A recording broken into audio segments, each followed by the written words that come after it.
તો ટિકિટની વહેંચણી થઈ ગઈ છે, ફોર્મ ભરાઈ ગયા છે। જૂનાગઢના કેશોદમાં શહેર ભાજપમાં હવે ભડકો થયો છે। 12 મહિલા કાર્યકર્તાએ સાગમટે રાજીનામા આપ્યા છે। નગરપાલિકા ચૂંટણીમાં ભાજપ કાર્યકર્તાઓમાં અસંતોષ જોવા મળ્યો।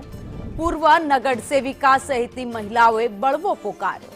આયાતી ઉમેદવાર સહિતના મુદ્દે કાર્યકર્તાઓમાં અસંતોષ જોવા મળ્યો। તો કેશોદમાં ભાજપનો આંતરિક વિખવાદ હવે ચરમસીમાએ પહોંચી ગયો છે। પક્ષમાં બંકાણ પડતા જ રાજકારણમાં ગરમાવો જોવા મળ્યો।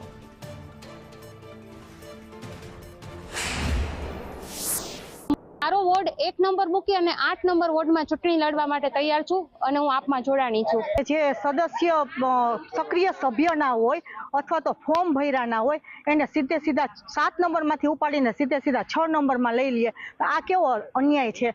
વ્યાજ વટાણા ધંધા, પછી એના છોકરીઓને જે કઈ કરતી હોય એ બધા ધંધા, બધી રીતના ધંધા। તો સામે જેને ઉપાડીને મૂકીને કાળુભાઈ એના એવા ધંધા છે તો જેને મૂકી છે ને, નકર કેવાની મૂકે એને ને જે એનું ઘર પરિવાર મૂકીને પાર્ટીનું કામ કરતા હોય તો આજે એની સાથે અન્યાય થયો હતો। હું આને કડક શબ્દોમાં વખોડું છું। મેં અત્યારે તો વોટ્સએપ ગ્રુપ દ્વારા મેં તમામ હોદ્દા ઉપરથી રાજીનામું આપી દીધું છે। ત્યાં આવી તો બધાનું ક્યાંક ને ક્યાંક દરેક વોર્ડની અંદર મહિલા સાથે અન્યાય થયો છે।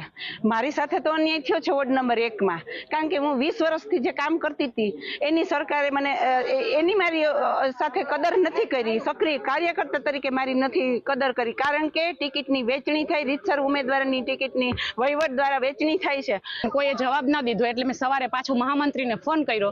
મહામંત્રીએ કીધું કે આવી જ જાવ બેન, એટલે મેં દોડાદોડી કરીને ફોર્મ ભર્યું અને હું જ્યારે ફોર્મ રજૂ કરવામાં આવ્યું ત્યારે મારું નામ કટ કરીને બીજાનું નામ લઈ લીધું, એટલે મને ખૂબ મોટો અન્યાય થયો છે અને હું ભાજપની અવગણના કરું છું।